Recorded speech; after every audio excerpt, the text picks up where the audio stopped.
ito ay nagsimula, na-approve ito noong July ng 2022. Nagsimula ito ng 2023. Early 2023. Late 2023. I'm sorry, late 2023 kasi mga approval. At ngayon ay tapos na. Kaya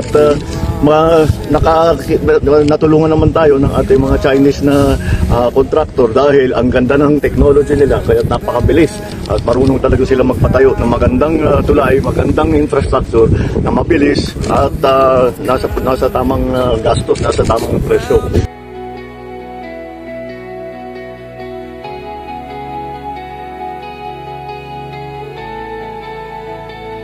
You are the shelter, you are the shield.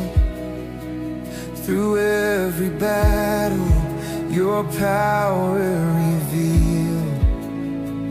Clothe him with courage, surround him with peace.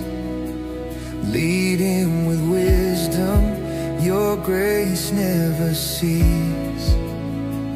We lift his name before your throne. Your strength will stand, your truth. Andito ngayon tayo sa Bukana Bridge. Nakakatapos. It is a 1.3 kilometer bridge. Kasama ito sa buong bypass na ginagawa around the Davao City. At ito'y sinasabi, ang estimate natin na ang biyahe na dati halos 2 oras ay mababawasan, magiging mga 25 minutes, 20 minutes na lang.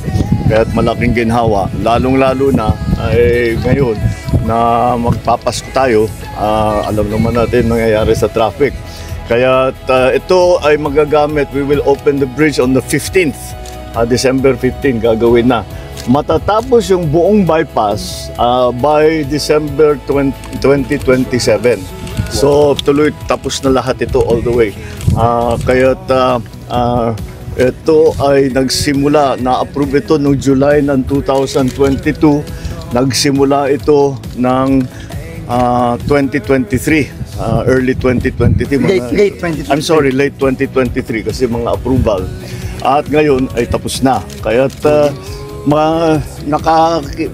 natulungan naman tayo ng ating mga Chinese na contractor dahil ang ganda ng technology nila kaya't napakabilis at marunong talaga sila magpatayo ng magandang tulay, magandang infrastructure na mabilis at nasa tamang gastos, nasa tamang presyo. So this is one of the 4 major projects that our legacy projects that we will be finishing in Davao and its environs. So nakatapos na tayo, marami na tayong nabuksan na section dito, and this will be now another major part of this bypass road. So I'm congratulating the DPWH for their good attention to this matter, and lahat ng nagtrabaho rito, congratulations. At we're looking forward to December 15 kung kailan meron ng dadaan na traffic dito.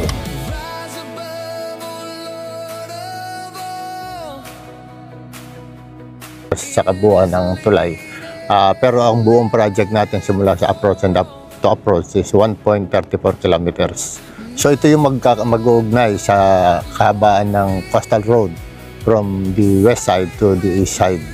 Ang biyahe na nararanasan natin sa Davao City due to traffic from Turil down to Rojas Street, originally maabot ito ng around 1.5 hours.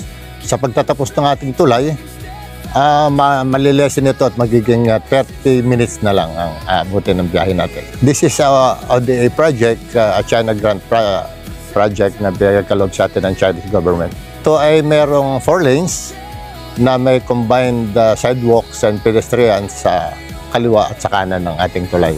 Actually, ang technology na apply natin dito ay yung tinatawag nating moving forms. So naghihiwalay siya from the pylon, pababa at pakaliwa at pakanan ng pylon para matuloy-tuloy trabaho. So halos lahat ng tapat ng pylon ay meron tayong mga equipment para halos sabay-sabay din natin matrabaho to. Hinihintay nating matapos yung Rojas Street kung saan ito ay lalabas ng ating commuters At pinangako naman sa atin sa pakikipag-ugnayan natin sa Region 12 ng DPWH, nangako sila na matatapos ito ng December 15. So very timely sa sa facing holidays, may ibsan yung ating traffic na haharapin sa mga panahon darating.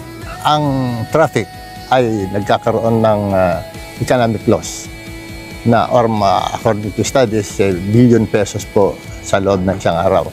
At sa reduced traffic na ito na nabidodot ng ating proyekto, makakaasa po ang Dabawenyo na ang pagunlad sa lugar na ito ay matutulungan ng pag-ibig ng pagbawas sa traffic na nararanasan natin sa ngayon. Ito yung tinatawag nating mobility and connectivity projects ng ating pamahalaan na siyang nagkakabit hindi lamang sa pamamagitan ng tulay pero kasama po ang pagkakaisa ng mga